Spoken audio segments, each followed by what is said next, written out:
Hello दोस्तों, इस वाले वीडियो में हम प्रश्नावली 10.2 के पहले भाग में प्रश्नों को हल करेंगे। तो पहले वाले प्रश्न से हम शुरू करते हैं। ये वाली प्रश्नावली वृत्त है, तो चलिए पहले वाले प्रश्न से हम सॉल्व करते हैं।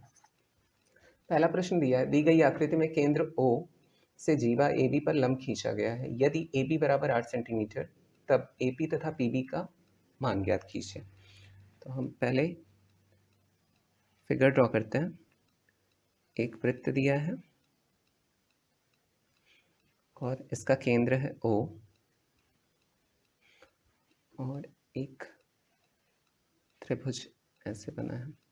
अब केंद्र से जो भुजाएं जाएंगी वो त्रिज्या हो जाएंगी। और यहाँ एक पॉइंट आपको और बता देता हूँ कि अगर केंद्र से हम जीवा को मिलाते हैं, तो अगर इसकी दूरी हमें बतानी हो, मतलब केंद्र से अगर जीवा की बीच की दूरी बतानी हो, तो जो रेखा हम इस पर डालते हैं ना, वो हमेशा लंब ही होता है। मतलब ये 90 डिग्री का कोण बनाएगा ही बनाएगा अगर इनके बीच की दूरी बतानी हो तो, क्योंकि हम यहाँ से यहाँ तक की तो दूरी बताएंगे नहीं, एकदम बीचों बीच बताएंगे ना। तो इसलिए अगर कहीं मेंशन ना भी किया गया हो कि ओ जो है वो ए बी पर लंब है ऐसा, तो हम इसे मान के ही चलेंगे कि यहाँ जो कोण बनेगा वो कितने डिग्री का बनेगा, 90 डिग्री का। तो ये आगे काम आएगा, इसलिए पहले ही मैं आप लोगों को बता दे रहा हूँ। तो चलिए सबसे फिर इसे हल करते हैं। दिया है, जो दिया है वो नोट कर लेते हैं। ए बी बराबर 8 सेंटीमीटर और ओ ए बी पर लंब है। यहाँ हम इसे P भी मान सकते हैं। हाँ, ये P दिया हुआ है। तो OP जो है वो लंब है किस पे, AB पर, मतलब 90 डिग्री का वहाँ कोण बनेगा।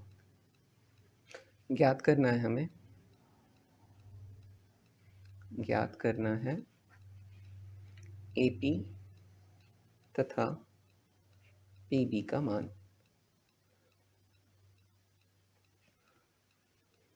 हल करते हैं इसे।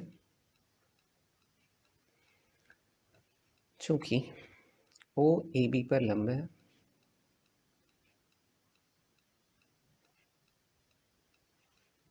इसीलिए अब यहाँ से अगर इस पर लंब डाल रहे हैं तो AP बराबर हो जाएगा PB। ठीक है, मतलब ये बीचों बीच पड़ेगा, तो ये बराबर बराबर भागों में बांट देगा, सम विभाजित कर देगा उन्हें। तो AP बराबर PB और इसे मान लेते हैं हम X। और AB बराबर क्या है, हम इसे लिख सकते हैं AP। AB को अगर पूरा लिखना तो AP plus PB, AP plus PB, जो कि दिया हुआ है 8 सेंटीमीटर। AB बराबर 8 सेंटीमीटर दिया है तो इनके बराबर भी हो जाएगा। तो AP बराबर भी X है और PB बराबर भी X है। तो ये कितना हो जाएगा, 8 सेंटीमीटर, तो 2x is equal to 8 centimetre. तो x इज इक्वल टू हो जाएगा 8/2, 2 चौक 8, तो 4 सेंटीमीटर। अब यहाँ AP बराबर PB हमने देख लिया है, तो यहाँ से हम लिख सकते हैं कि AP बराबर PB बराबर 4 सेंटीमीटर। दोनों के मान कितने हो जाएंगे, 4 सेंटीमीटर। ये हो गया उत्तर। ठीक है, अब अगले प्रश्न की तरफ बढ़ते हैं। अगला प्रश्न दिया है, निम्न आकृति में यदि MP बराबर PN तब कोण OPN तथा कोण OPM के मान ज्ञात कीजिए। अब इसका भी फिगर ड्रॉ करते हैं। सेकेंड वाला क्वेश्चन,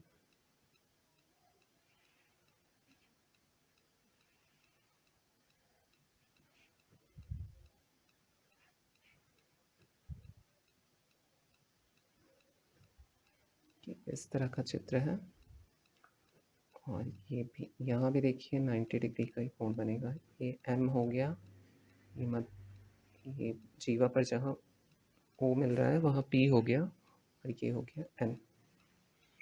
और फिर यहाँ लिख लेते हैं जो दिया हुआ है। दिया है MP बराबर PN, ज्ञात करना है हमें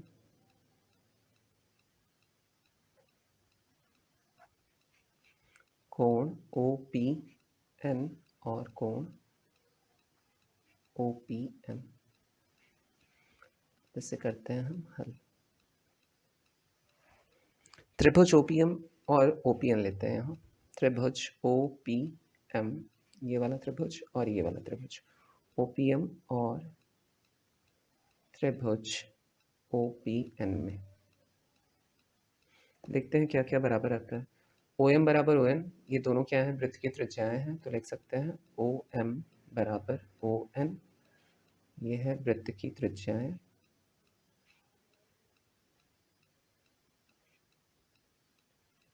और MP बराबर PN, ये दिया हुआ है,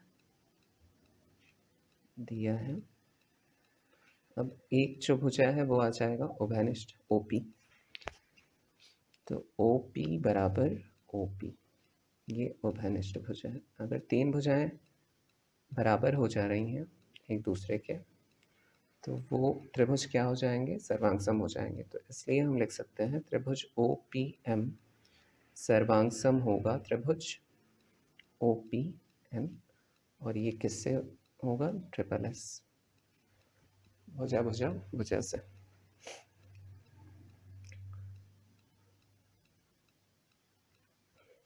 अब हाँ, यहाँ और एक बात ध्यान देना है हमें कि देखिए हमें ज्ञात क्या करना था, OPN बराबर OPM, तो ये 90 डिग्री यहाँ पे है ना, तो इसीलिए यहाँ हम लिख सकते हैं कि कोण OPM बराबर कोण OPN। अगर दो त्रिभुज जो हैं वो सर्वांगसम होते हैं तो उनकी संगत भुजाएं व संगत कोण क्या हो जाते हैं, बराबर हो जाते हैं। तो ये किससे, CP/CT से। और इसके बराबर कितना दिया है, 90 डिग्री, यहाँ 90 डिग्री बनेगा ना जब यहाँ से OP इस पे लंब पड़ेगा, ठीक है। तो इस यहाँ से इसके बीच की जो दूरी होती है वो हमेशा क्या होती है, लंबवती होती है, ठीक है। तो इसके बराबर लिख सकते हैं कोण OPM बराबर कोण OPN बराबर 90 डिग्री। वैसे मतलब ऊपर हम मेंशन कर सकते थे कि OP जो है वह MN पे क्या है, लंब है, इसलिए ये कोण जो होगा वो 90 डिग्री का होगा, लेकिन नहीं किया तो भी कोई प्रॉब्लम नहीं है, इस तरीके से लिख सकते हैं। तो ये सेकंड वाला प्रश्न हल हो गया। बढ़ते हैं तीसरे प्रश्न की तरफ।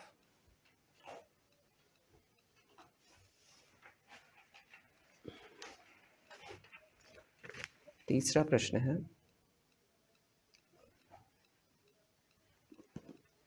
दी गई आकृति में दो संकेंद्रीय वृत्त जिनका केंद्र O है। संकेंद्रीय मतलब एक वृत्त के अंदर एक वृत्त और बना है और उनके जो केंद्र है ना वो दोनों बराबर ही है, तथा ABC और D चार प्रतिच्छेदन बिंदु रेखा है L पर स्थित है। यदि AD बराबर 12 सेंटीमीटर तथा BC बराबर 8 सेंटीमीटर, तब AB और CD की लंबाई ज्ञात कीजिए। तो सबसे पहले हम चित्र को ड्रॉ करेंगे। तो थर्ड वाला है, एक वृत्त है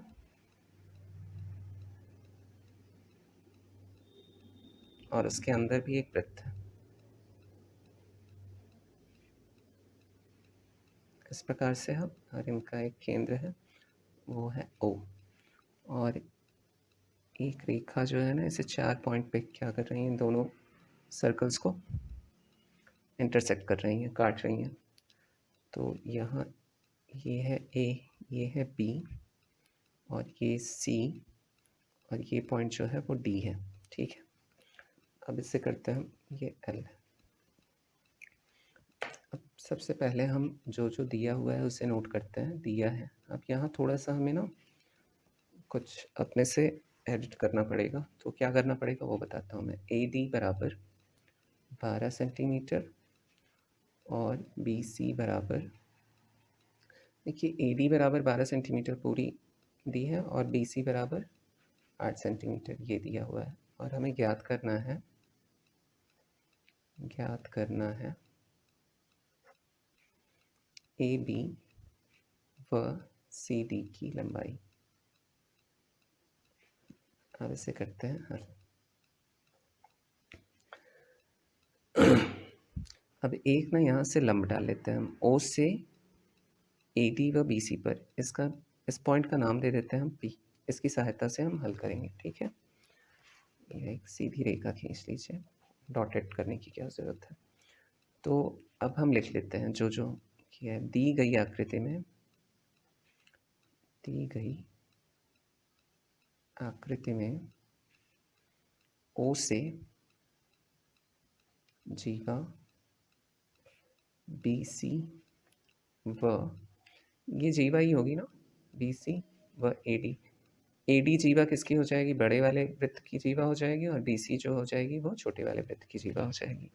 वह AD पर OP लंब डाला। ठीक है, ये कर लिया हमने। तब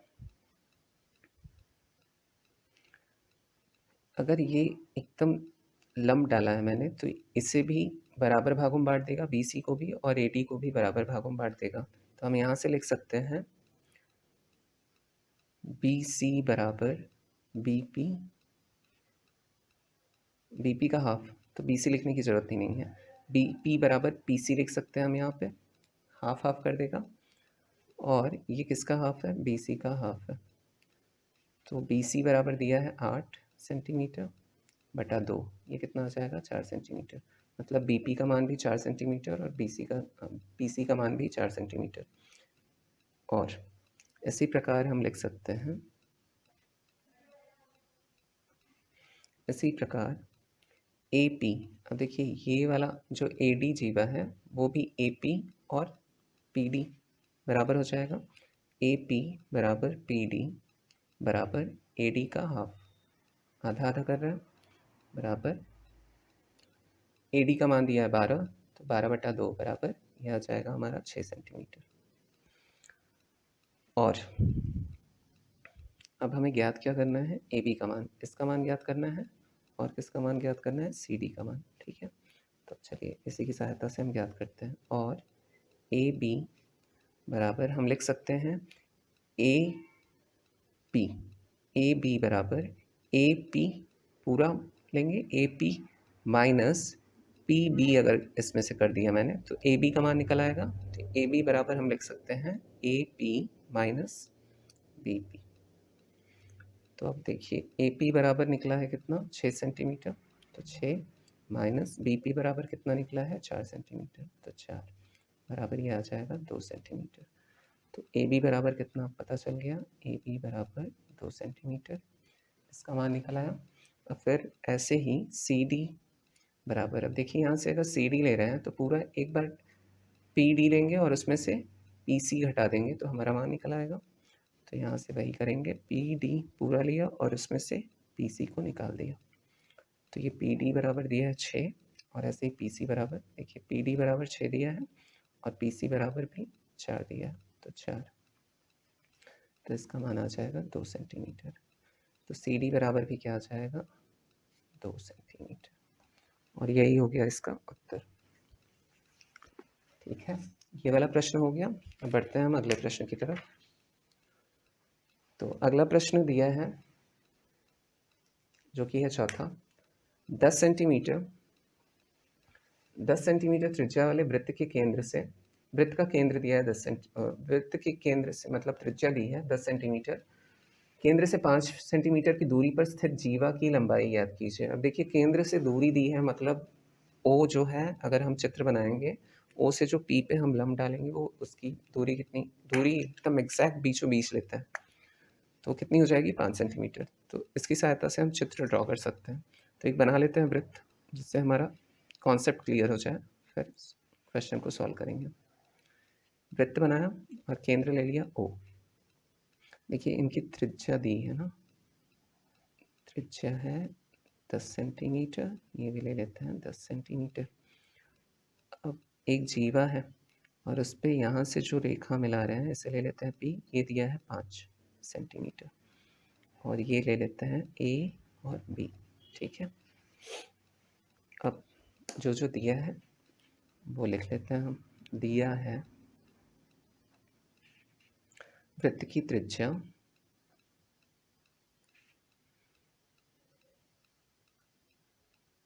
बराबर 10 सेंटीमीटर और केंद्र की जीवा से दूरी,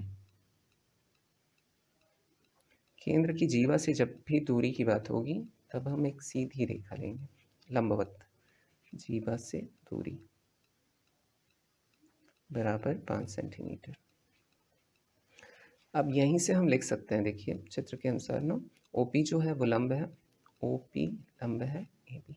इससे ये क्लियर रहेगा कि ये दोनों कितने के हैं, 90 डिग्री के। तो अगर 90 डिग्री के हैं तो इसी की सहायता से अब हम त्रिभुज ले लेते हैं। हमें किसका मान ज्ञात करना है, 10 सेंटीमीटर वाले त्रिज्या वृत्त के केंद्र से 5 सेंटीमीटर की दूरी पर स्थित जीवा की लंबाई AB का मान ज्ञात करना है हमें।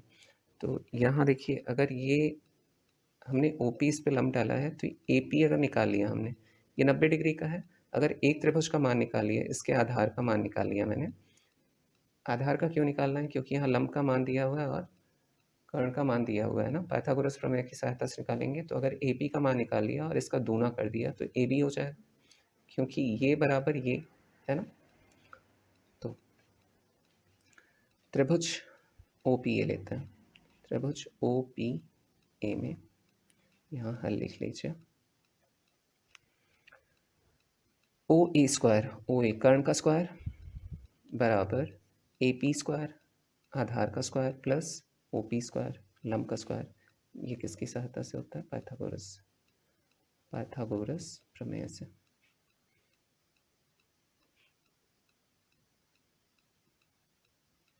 अब OA बराबर दिया है 10 का वर्ग बराबर AP हमें नहीं पता है, और OP बराबर दिया है 5 का वर्ग। अब इसका हो जाएगा 100 बराबर AP स्क्वायर प्लस 5 का वर्ग होता है 25। अब इसे इधर भेज देते हैं हम, तो AP स्क्वायर बराबर हो जाएगा 100 माइनस 25। अब इसमें से ये घटेगा तो 75 आ जाएगा। अब देखिए AP बराबर आ जाएगा करणी में 75 ना, स्क्वायर को इधर कर दिया तो ये करणी लग गया। अब इसको जब हम हल करेंगे तो 5 करणी में 3 आ जाएगा। अब करणी में 3 का मान अगर निकालेंगे तो 1.732 आएगा इसका, ठीक है। 3 अंकों तक ही लिया है, वैसे तो आएगा बहुत। तो इसको हम लिख सकते हैं 1 पॉइंट, अब आपके में यही उत्तर दिया है, मतलब करणी में 3 का मान निकाल के उत्तर दिया है, इसलिए ऐसे हल करना पड़ रहा है। इसका इसमें गुणा कर लेंगे तो इसका मान आ जाएगा 8.660। ये हो गया। तो AP बराबर इतना पता चल गया हमें। अब इसका अगर दूना कर लें तब भी हमारा काम बन जाएगा। क्यों, क्योंकि इस भुजा को जो है, इस भुजा को ये OP जो है वो समद्विभाजित कर रहे हैं, ठीक है। OP हमेशा समद्विभाजित ही करेगा, ये ध्यान दीजिएगा, अगर दूरी दी है, ठीक। तो AP का दूना कर दिया तो AB हमें मिल जाएगा। तो अब AB बराबर, हम यहाँ AP plus PB, AP plus PB और AP अगर PB के बराबर है तो कितना हो जाएगा 2AP। तो AP का हमने मान निकाला है तो लिख सकते हैं 2 गुणित 8.660, और इन दोनों का अगर गुणा हम करेंगे तो ये आ जाएगा 17.32 सेंटीमीटर। ये हो गया AB का मान, ठीक है। तो होप आप लोगों को ये वाला प्रश्न समझ में आया होगा अच्छे से। अब बढ़ते हैं हम प्रश्न संख्या 5 की तरफ। इस वाले प्रश्नावली में हम प्रश्न 6 को हल करेंगे, बस 6 को हल करेंगे, उसके बाद फिर नेक्स्ट वाले वीडियो में हम और आगे के प्रश्नों को देखेंगे। तो चलिए प्रश्न संख्या 5 देखते हैं। पांचवा प्रश्न है, एक वृत्त की त्रिज्या 5 सेंटीमीटर तथा वृत्त की जीवा की लंबाई 8 सेंटीमीटर है, तब वृत्त के केंद्र से जीवा की दूरी ज्ञात कीजिए। अब हमें बीच की दूरी ज्ञात करनी है ना, मतलब आधार ज्ञात करना है, आधार सॉरी लंब ज्ञात करना है। आधार तो इसके पहले वाले में हमने ज्ञात किया था। तो चित्र बना लेते हैं, एक वृत्त ले लेते हैं और इसका एक केंद्र ले लेते हैं O, और OM और ON जो है वो हम इनकी त्रिज्याएं ले लेते हैं, और MM जो है वो क्या है, जीवा है वृत्त की, और केंद्र से इसकी दूरी ज्ञात करनी है, और इसे ले लेते हैं हम P, ठीक है। यही मान हमें ज्ञात करना है। तो चलिए, और यहाँ वृत्त की त्रिज्याओं का मान दिया हुआ है 5 सेंटीमीटर, तो इसका मान भी रख लेते हैं। 5 सेंटीमीटर ये है तो 5 सेंटीमीटर ये भी हो जाएगा। और क्या दी है, और जीवा की लंबाई टोटल यहाँ से यहाँ तक 8 सेंटीमीटर दिया है, ठीक है। तो ये 8 सेंटीमीटर टोटल है। अब चलिए जो जो दिया है उसे नोट कर लेते हैं। दिया है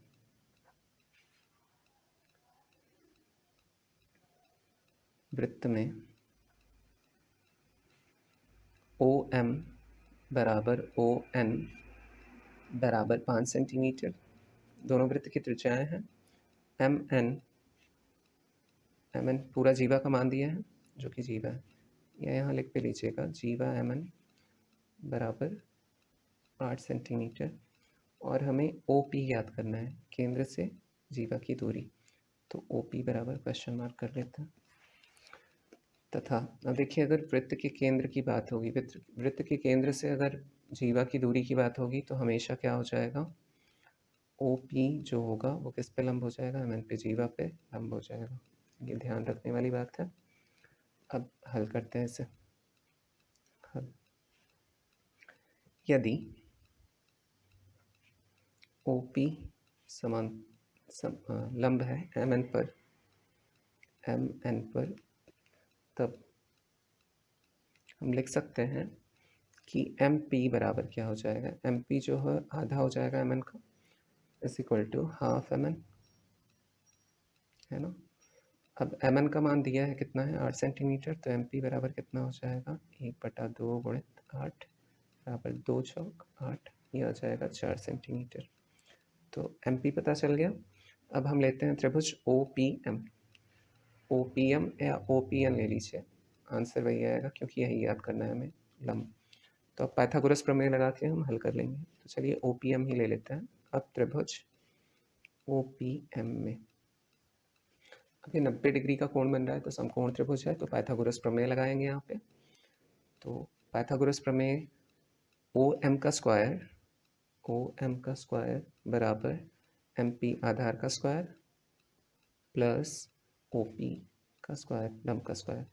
तो OM जो कि दिया हुआ है 5 का वर्ग बराबर MP हमें ज्ञात करना है, तो MP का वर्ग वैसे ही रहने देते हैं। और सॉरी, OP तो ज्ञात नहीं करना है, अभी तो हमने MP ज्ञात कर लिया है ना, OP ज्ञात करना है हमें, OP का वर्ग। तो MP बराबर 4 का वर्ग यहाँ लिख लीजिएगा, ठीक है। तो ये हो जाएगा 25 बराबर 4 का वर्ग 16 प्लस OP का वर्ग। 16 को इधर भेज देते हैं तो माइनस में हो जाएगा, तो 25 माइनस 16, और OP का वर्ग बराबर आ जाएगा यहाँ 9, और OP बराबर आ जाएगा √9। अब √9 इसका हम अगर वर्गमूल निकालेंगे तो OP बराबर कितना आ जाएगा, 3। तो ये आ गया OP 3 सेंटीमीटर, मतलब केंद्र से जीवा की दूरी कितनी है, 3 सेंटीमीटर है। ये हो गया हमारा उत्तर। चलिए अगले और लास्ट क्वेश्चन की तरफ बढ़ते हैं, जो कि है 6वां। अब यहाँ दिया है, सिद्ध कीजिए कि वृत्त का वह व्यास जो कि वृत्त की जीवा को समविभाजित करता है, साथ ही वह वृत्त के केंद्र पर जीवा द्वारा अंतरित कोण को भी समविभाजित करेगा। देखिए, सबसे पहले तो इसे हम चित्र की सहायता से समझेंगे कि क्वेश्चन क्या क्या रहा है, ठीक है। समझ लेंगे फिर आगे हल करेंगे। 6वां प्रश्न। अब एक हम बना लेते हैं वृत्त, ठीक है। वृत्त बना लिया। अब एक हम इस पे केंद्र ले लेंगे O। अब ये कह रहा है कि अगर वृत्त का जो व्यास है, और एक ले लेते हैं जीवा AB। अच्छा, व्यास जो है वो हमेशा केंद्र से ही होकी जाती है, और व्यास जो होती है ना, वो वृत्त की सबसे बड़ी जीवा भी होती है, सबसे बड़ी। जो केंद्र से होके जाएगी वो सबसे बड़ी रेखा हो जाएगी, ठीक है। तो वो वृत्त की सबसे बड़ी जीवा भी होती है। ये शायद 9.1 के पहले वाले क्वेश्चन में ही हमने किया था, ठीक है। ये AB ले लिया। तो इसके कहने का, क्वेश्चन के कहने का ये तात्पर्य है कि अगर जो, इसे PQ ले लेते हैं पहले, वृत्त का व्यास PQ अगर AB को समविभाजित कर रहा है, तो इसके केंद्र पे जो कोण बनेंगे ना, मतलब अगर यहाँ से मैं इसे मिला दूँ, ठीक है, तो ये कोण जो है इस कोण के बराबर होगा, इन्हें भी क्या समविभाजित करेगा, यही हमें सिद्ध करना है। तो होप आप लोगों को समझ में आ गया होगा। इस पॉइंट को भी हम C ले लेते हैं, ठीक है। तो चलिए अब इसे हल करते हैं हम। अब यहाँ हमने कुछ बनाया है, तो इसे लिख भी लेते हैं एक ओ केंद्र का वृत्त बनाया जहां पी क्यू वृत्त का व्यास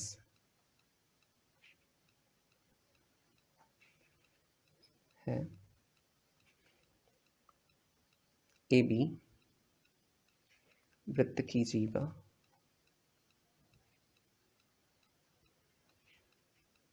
और ओ सी हमेशा सीधी रेखा गई है ना, तो ओ सी क्या होगा, लंब होगा किस पे, ए बी पर, ए बी ये लिख सकते हैं हम। इसीलिए ए सी बराबर बी सी ना, तो यहीं से लिख लेते हैं ए सी बराबर बी सी। इसे मान लेते हैं हम समीकरण नंबर 1। ठीक है, अब हम दो त्रिभुज लेते हैं, ए ओ सी और बी ओ सी, ए ओ सी और बी ओ सी। त्रिभुज ए ओ सी व त्रिभुज बी ओ सी में सर्वांग सम सिद्ध कर लेंगे तो आसान हो जाएगा हमारे लिए। ओ ए बराबर ओ बी, ये क्या है, वृत्त की त्रिज्याएं हैं, वृत्त की त्रिज्याएं, और इसी कोण को हमें बराबर सिद्ध करना है ना, बराबर सिद्ध कर देंगे तो क्या हो जाएगा, मतलब कि ये जो व्यास जा रहा है वो इन्हें भी समद्विभाजित कर रहा है, इस वाले कोण को भी, जो केंद्र पर अंतरित हो रही हैं। और ओ सी बराबर ओ सी, ये उभयनिष्ठ भुजा है ना इन दोनों त्रिभुजों में, तो इसे लिख लेंगे उभयनिष्ठ भुजा। और ए सी बराबर बी सी, समीकरण 1 से लिख सकते हैं ए सी बराबर बी सी, समीकरण 1 से। अब अगर दोनों त्रिभुज की तीन भुजाएं क्या हैं, बराबर हैं, तो दोनों त्रिभुज क्या हो जाएंगे, सर्वांगसम हो जाएंगे। इसीलिए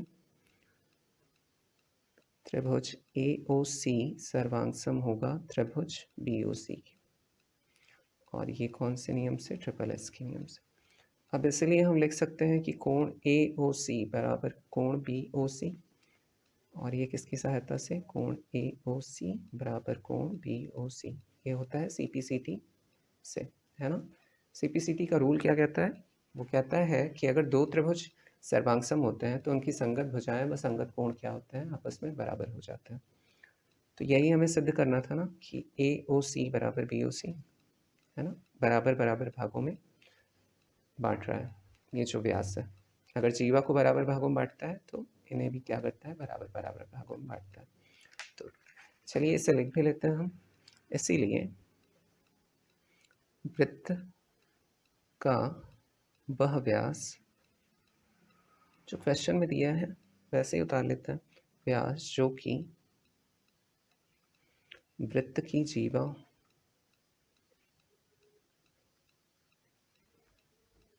को समद्विभाजित करता है, समद्विभाजित करता है केंद्र पर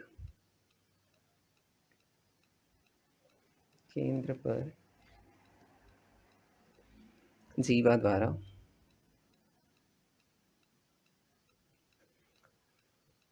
अंतरित कोण को भी समद्विभाजित करेगा, जीवा द्वारा अंतरित कोण को भी समद्विभाजित करेगा।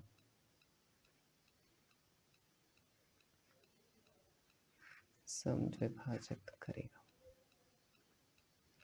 ये हो गया हमारा इति सिद्धम। तो ये वाली प्रश्नावली यहीं पर हम समाप्त करते हैं, फिर आगे के प्रश्नों को अगले वीडियो में हम देखेंगे। और आप लोग मेरी वीडियो को अपने दोस्तों में भी ज़रूर से शेयर करिए, जिससे उनकी भी सहायता हो। और तो फिर मिलते हैं नेक्स्ट वीडियो में। Thanks for watching video, take care, bye bye.